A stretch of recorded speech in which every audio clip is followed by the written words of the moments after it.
Does your podcast need its own domain? Yes. And here's why.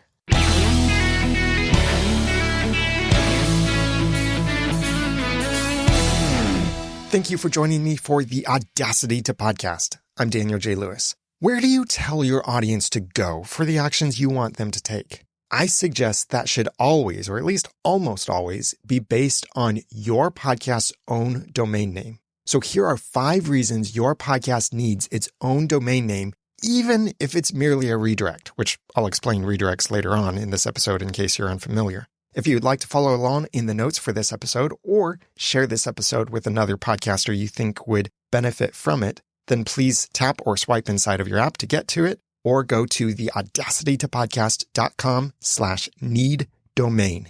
Now, why does your podcast need its own domain? Number 1, to simplify your most important call to action. Most podcasts have at least one call to action, often many more. That's a separate issue. But the most important call to action is the one that gets people to your show. Like, follow the podcast where? You might tell people to listen on Apple Podcasts, but what about Android users? You might tell people to find your podcast in their favorite podcast app, but how much can you trust that your podcast will be the first search result? The only guaranteed way to ensure people arrive at your podcast is to give them a method that will always work, no matter what else happens with other podcasts and other apps. That guaranteed way is with your own domain. So instead of saying, find the podcast on Apple Podcasts, Spotify, Google Podcasts, Amazon Music, blah, blah, blah, blah, blah, blah, blah, blah, blah, or wherever you get your podcasts, you can simply say, follow the podcast at myawesomepodcast.com, or whatever your domain is. Then let your website provide the appropriate buttons and options for them to follow your podcast. And it'd really be best if your website could be smart enough, or the buttons could be smart enough, so that they display differently based on what kind of device someone is using, like hiding Android options from iPhone users and hiding Apple Podcasts from Android users, and showing what works best on those devices. If you don't have the skills to build something like that yourself, then take advantage of the followthepodcast.com feature that's given to all members of my podcast reviews. This lets you then create that follow page where the icons show differently based on what kind of device someone is using. Like, for example, Apple Podcasts is still called iTunes on Windows and on old versions of Mac OS. So the page is smart enough to detect what kind of device someone is using. So if they visit your followthepodcast.com page on an old Mac or on Windows, they will see an iTunes button instead of Apple Podcasts. And if someone is on Android, they won't see the Apple Podcast button at all because Apple Podcasts isn't on Android yet. So that's included with your subscription with my podcast reviews. Now, the whole point of this episode is use your own domain. So you can use that very speakable followthepodcast.com page, like followthepodcast.com/audacity is my own page. But what you would be better doing is making a /follow URL on your domain, and it could simply redirect to the followthepodcast.com page. So it could be like the audacitytopodcast.com/follow redirects to followthepodcast.com/audacity. And that then allows me to use my own domain. And that's a smart option for my audience then, you, because it displays just the right buttons for the device you're using. And that's the kind of thing you can do on your own website or with a redirect on your site with your own domain. And yes, many potential listeners might simply open their preferred app. Like for me, it's Overcast. They might open their preferred app to search for your show. And this does, of course, put you at the mercy of your findability and search ranking within that app. But these experienced listeners who, no matter what you say, will just open their own podcast app and search for your podcast, really don't have to be told how to find your podcast anyway, because they're already familiar with how to do it. And they don't have to be told what apps you're in, because you are in all the podcast apps, right? Right? You should be. That way, you don't have to tell people where to find your podcast. The people who have a preferred podcast app will just open it and find your podcast. And those who are a little bit newer to the space or might not have a preferred podcast app can just visit your domain to follow your podcast. And that is then simplifying your most important call to action, the one that gets people to your podcast, especially if they're a new listener. So that's reason number one. Number two, to promote your brand, not someone else's or something else's. I recently shared why you should stop saying brand names in your podcast and what to do instead. The link to that previous episode is in the notes for this episode, a tap or swipe away, or at theaudacitytopodcast.com/need domain. And this principle comes down to using your own domain for any calls to action. I definitely recommend you listen to that episode if you haven't already. But for a quick review, promoting your brand and not someone or something else's simplifies your calls to action, reinforces your brand, defers the details, and future-proofs your calls to action. This is all possible when your podcast has its own domain. You can make /whatever URLs for pages or redirects for whatever you want. It also means that when people visit your site, they are visiting your site, even if you're using the site from your podcast hosting provider. For example, consider one of my favorite podcast hosting providers, Captivate, for whom I served on the board of advisors until Captivate's acquisition. If you use Captivate's really well-designed website for your podcast, the default URL will be yourpodcast.captivate.fm.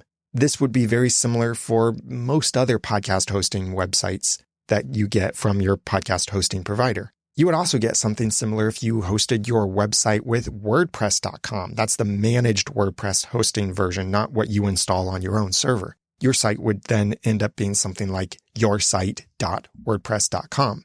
But all the good hosting providers for websites or podcasts will allow you to map a domain to your site. And yes, I'm saying that if they don't allow this, then they're not a good hosting provider.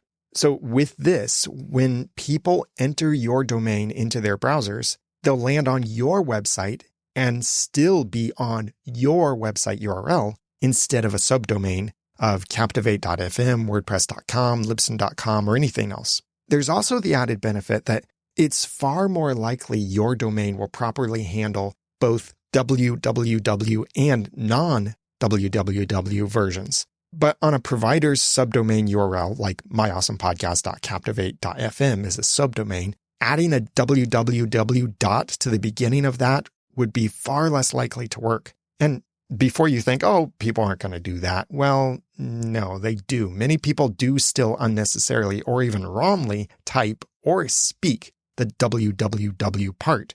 Even if you say myawesomepodcast.com, many people just type in www.myawesomepodcast.com. And some people say the www part when they really don't need to or shouldn't even say it because their website doesn't work with it. If you use a website from any other service, ask them about mapping your domain to the site, and they'll help you configure the CNAME in your domain's DNS records. Yes, those are a lot of letters I just said. This is essentially just a specifically formatted field with your domain, and they can guide you about where to go to set that up. Some providers might charge a little extra for mapping a domain to their system, but it's not going to be very much, and it's definitely worth it. And many providers don't charge extra for this at all because this is what they want you to do, map a domain to their system so that your branding is most prominent. Then, if you do this, you're using your own domain. If you ever switch podcast hosting providers or switch website makers, everyone can still get to your website from your same domain. The technology behind it won't matter. It's your domain. That's the gate to your content. Even if you change your branding in the future, you can easily redirect an old domain to a new one, so your visitors will end up in the right place every time, especially if your old domain forwards all subpaths or wildcards. So like olddomain.com/giveback forwards to newdomain.com/giveback. You don't have to set up every single one of those URLs. You just have to say anything after the slash should be forwarded to the same address on this different domain. And that's really easy to do when you have your own domain, but it's not easy to do if you don't have your own domain. It might even be impossible if you're moving from one provider to another and all your URLs break, or you just don't have that ability to make all of those redirects the way you want. So that's number 2, to promote your brand, not someone else's or something else's. Number 3, to make your own email addresses. It's fine if you use Gmail or whatever for your podcast email account or multiple accounts, but I highly recommend against ever giving your @gmail.com address or whatever other address from some other service you're using. Like my previous points, this kind of thing adds yet another brand name for your audience to remember. And let's be honest, it simply looks amateurish and not in a good way when you see an @Gmail or @Yahoo or heaven help us, @Hotmail or @AOL email address. But with your own domain, you can make your own branded email addresses that reinforce your brand and look far more professional. So instead of myawesomepodcast@gmail.com, you can have feedback@myawesomepodcast.com. Plus, this can boost your reputation with those stuck-up corporate groups you might have to work with. For example, a press email account like press@myawesomepodcast.com might be all that's needed to be official enough to get press access to something or someplace. And before you doubt me, I've actually run into this before, where a place said, we're only going to talk with someone at a press or media email address. So I just spun up a new email address and continued the conversation with them from that other email address, and then had no further problems securing press access to something. Many domain registrars will let you create multiple email accounts for probably no extra charge.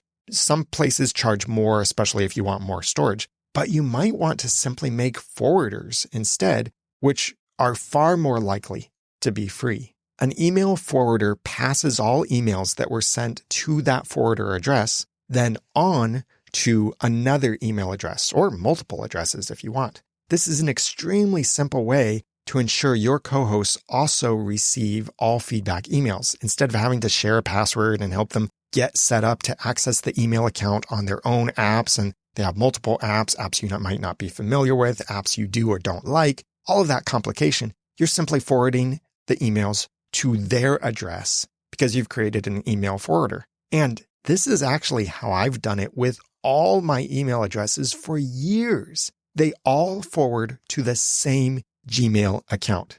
It reminds me of a great section of the old Garfield and Friends cartoon where he goes to a post office and he sees someone carefully sorting mail into different boxes. This one is out of town. This one is local. This one is out of state. This one is in the same zip code. This is in the zip code next door. And then on the other side of this large wall of filtering holes, all of those holes just drop the mail into the same box. I'll put the video, if I can find an excerpt of that, I'll put that in the show notes for this episode because it's a fun little blast from the past. That's at theaudacitypodcast.com/need domain.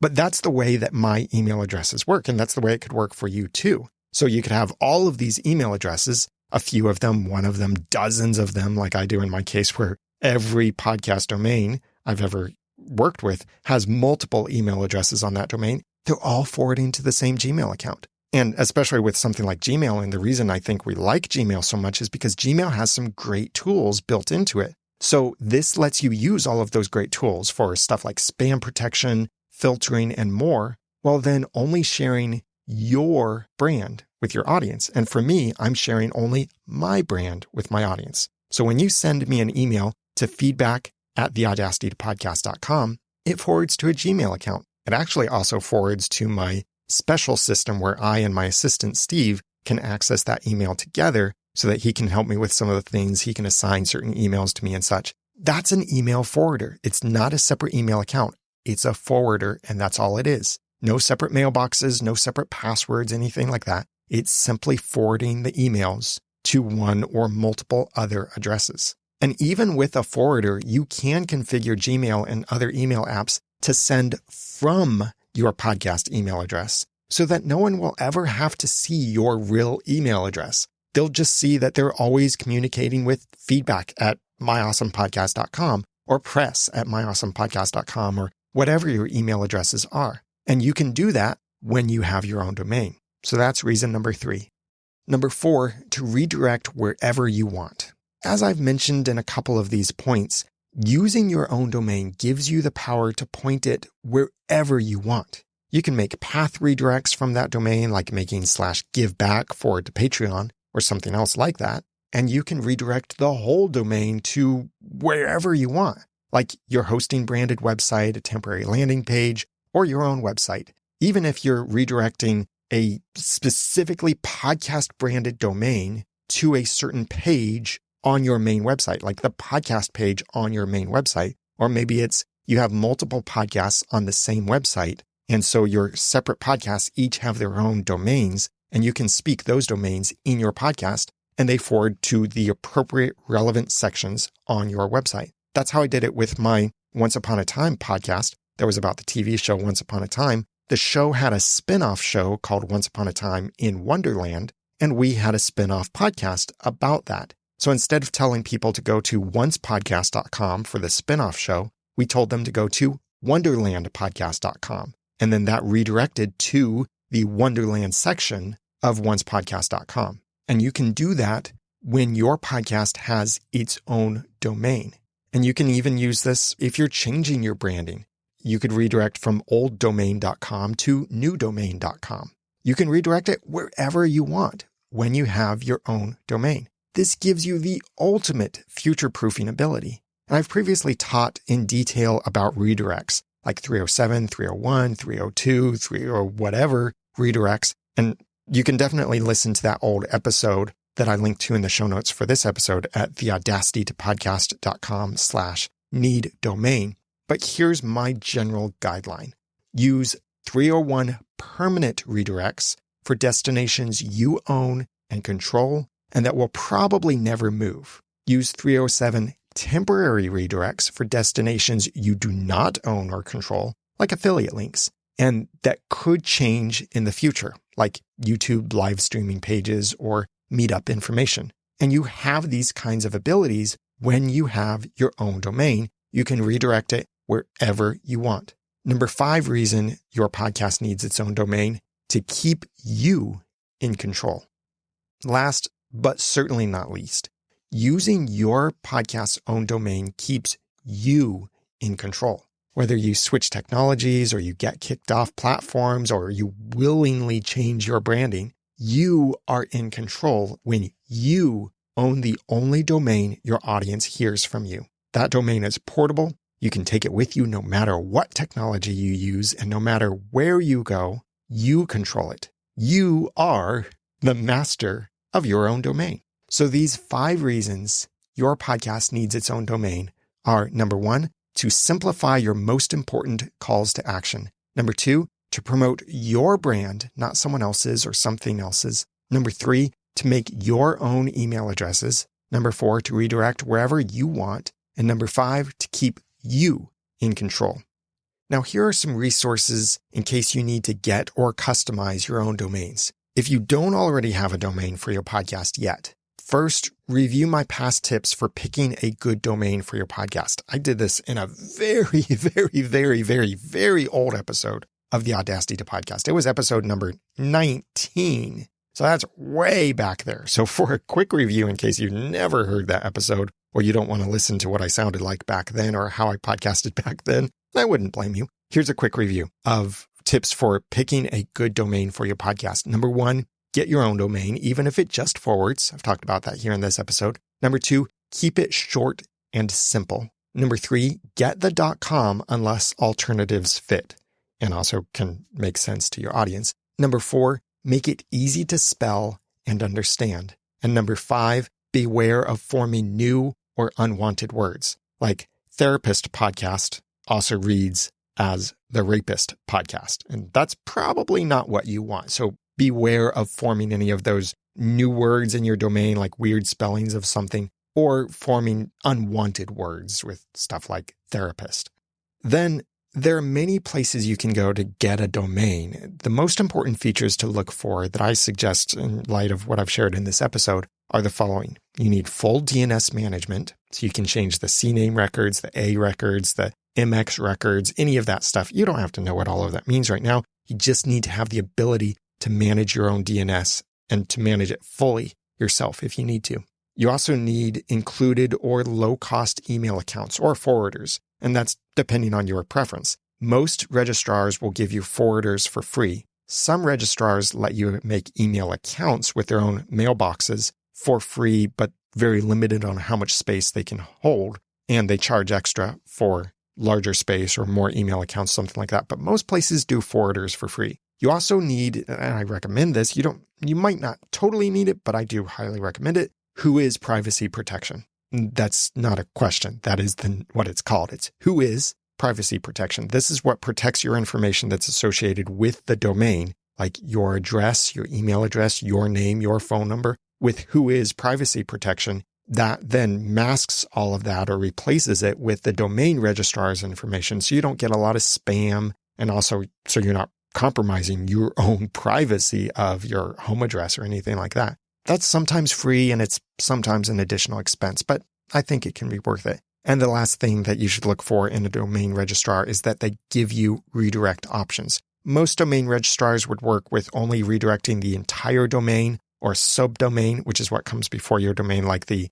myawesomepodcast.captivate.fm. The myawesomepodcast part of that is a subdomain. What comes after the .com or .fm or whatever, that's a subfolder or a path. I used to offer domain registration for podcasters, but now I don't do that anymore. Instead, I recommend Namecheap because they have great prices and features. You can get the link in the notes for this episode. I have also heard great things about Hover, but I've never personally used them to be able to speak from experience with them. But I have personally used Namecheap, so that's why I can recommend them. If you already have a domain, or you're looking for an option to get a little extra control over the DNS and path forwarding than you have with your domain registration or wherever your domain is, then you could point your domain name servers to a service like Cloudflare and then use Cloudflare's extensive tools to manage the DNS, to manage even some path forwarding with your domain. And those tools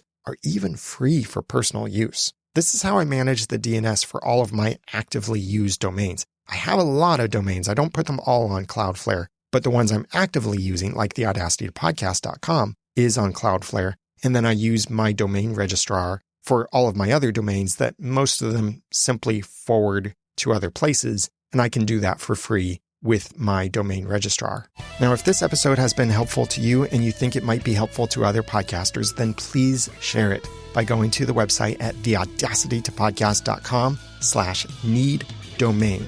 That's also where you can go to review these notes, get any of these links that I've mentioned, or just tap or swipe inside of your app to see the notes there. Now that I've given you some of the guts, taught you some of the tools, and helped you to determine your own domain, I know that one's a little bit of a stretch, it's time for you to go start and grow your own podcast for passion and profit. I'm Daniel J. Lewis from the audacitytopodcast.com. Thanks for listening.